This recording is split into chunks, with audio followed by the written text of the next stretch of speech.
நாடு முழுவதும் கொரோனா பாதிப்பால் கடந்த 24 மணி நேரத்தில் 7 பேர் உயிரிழந்திருப்பதாக முக்கிய செய்தி வெளியாக இருக்கிறது. இதன்படி மீண்டும் தலை தூக்குகிறதா கொரோனா என்ற கேள்வியும் எழுந்திருக்கிறது.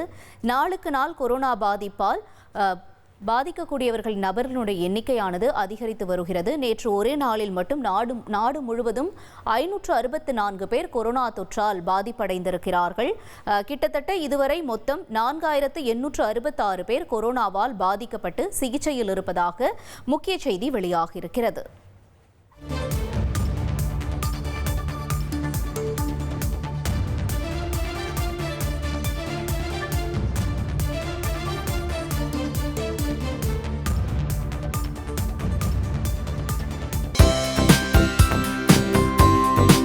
தந்தி டிவியை உங்கள் கேபிள் டிவி ஆபரேட்டரிடம் இலவசமாக கேட்டு பெறுங்கள்.